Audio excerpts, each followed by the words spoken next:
In December 1872, a ship spotted another ship drifting in the middle of the Atlantic. She was moving strangely, wandering, not holding a course. So they sailed closer and they watched her for 2 hours. And nobody appeared on deck. Nobody answered. When they finally boarded her, they found a ship in good condition, cargo still in the hold, personal belongings untouched, but every single person aboard was gone, all 10 of them. The captain, his wife, their 2-year-old daughter, and 7 crew. This is the Mary Celeste, the most famous ghost ship in history. And 150 years later, we still don't know what happened to the people on board.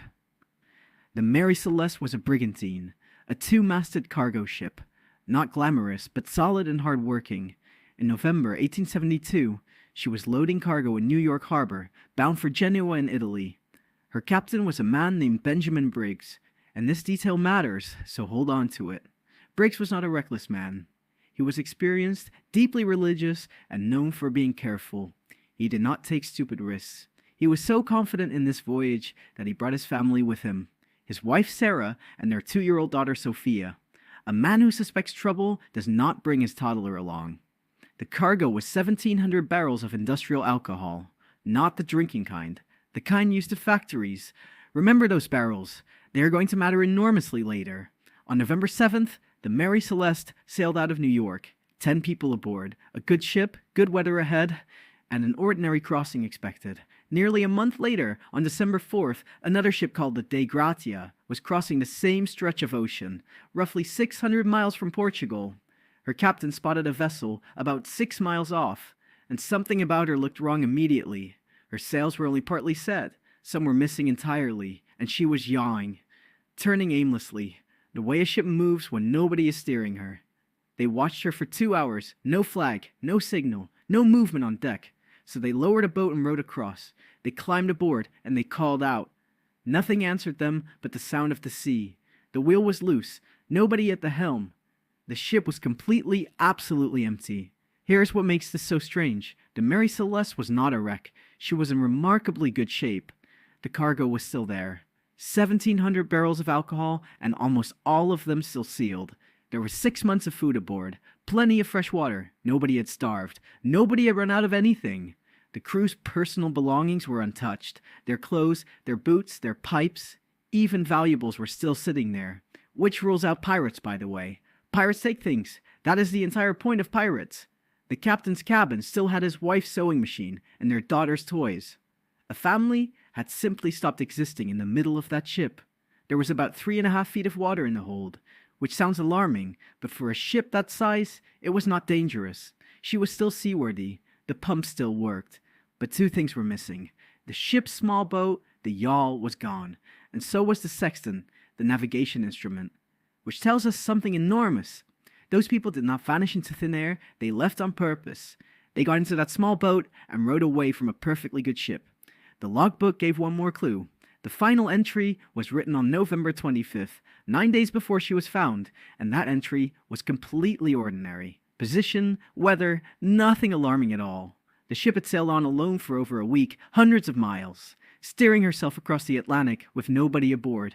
Now, before we go further, I have to clear something up, because you have probably heard details about this story that are not true. You may have heard that they found half-eaten breakfast still warm on the table, or a cat sleeping peacefully, or tea still steaming in the cups.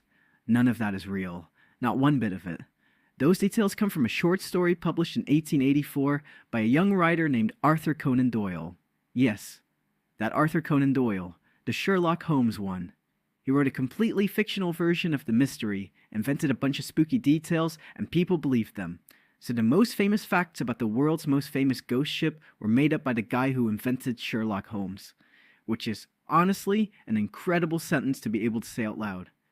The Dei Gratia sailed the Mary Celeste to Gibraltar, expecting a salvage reward. That is normal. Find an abandoned ship, bring her in safely, get paid. Instead, they ran into a man named Frederick Solly Flood, the chief investigator at Gibraltar, and Flood was absolutely convinced that something criminal had happened. His first theory: the crew got into the alcohol, murdered the captain and his family, and escaped. The problem is the cargo was industrial alcohol. Drinking it would poison you, not get you cheerfully drunk, and there was no sign of violence anywhere. Flood found what he thought were bloodstains on a sword in the captain's cabin. He was thrilled. Finally, evidence. The stains were tested. They were rust. So, then he accused the rescuers instead, claiming the Dei Gratia crew had murdered everyone to claim the salvage money. There was no evidence for that, either. The court eventually paid the salvage award, though a reduced one, and the suspicion clung to those men for years, entirely undeservedly. The official verdict was, essentially, we have no idea, and the mystery was born. Which of course means the theories came flooding in, and this is a ghost ship, so people really let their imaginations run. A giant squid attacked and plucked everyone off the deck. Very dramatic. Extremely popular in the 1800s. Also, giant squid do not neatly remove exactly 10 people in the ship's boat. Aliens abducted them. Because obviously, the Bermuda Triangle took them. This one is particularly funny because the Mary Celeste was found near Portugal, which is roughly 3,000 miles from the Bermuda Triangle. Pirates. Except the pirates apparently left the cargo, the valuables, and the sewing machine. Worst pirates in history. An insurance fraud plot by the ship's owners. Except the owners lost money on the whole affair, which makes it the least effective fraud ever attempted. So what probably actually happened? Strip away the squid and the aliens, and the most convincing explanation comes back to those barrels. When the ship was unloaded in Genoa, 9 of the 1,700 barrels were found completely empty. They had leaked. Those 9 barrels were made of red oak, while the rest were white oak. Red oak is more porous. It leaks more. Here's the picture. Alcohol vapor builds up in the hold during the voyage. At some point, the crew notices the smell, or hears a rumble, or sees the hatches shift. And Captain Briggs, careful man that he was, makes a decision. He believes the ship is about to explode, so he orders everyone into the yawl, not to abandon ship forever, just to get clear until the danger passes. And crucially, he ties the small boat to the Mary Celeste with a long rope. They plan to climb straight back aboard, and then the wind picks up. The Mary Celeste catches it and starts moving. The rope goes tight, and it snaps. 10 people in an open boat, no sails, no supplies, in the middle of the Atlantic, watching their ship sail away without them. They would not have lasted long, and the ocean, as always, kept them. And there is a detail that supports this. A rope was found trailing behind the Mary Celeste, frayed, broken, exactly as if something had been tied to it and had torn away. Now, here is the strangest part of the whole story, and almost nobody knows it. The Mary Celeste kept sailing for 13 more years. She was sold and sold again, and nobody wanted to serve on her. Sailors called her cursed. Owners lost money on her constantly. And in 1885, a captain finally solved that problem in the worst possible way.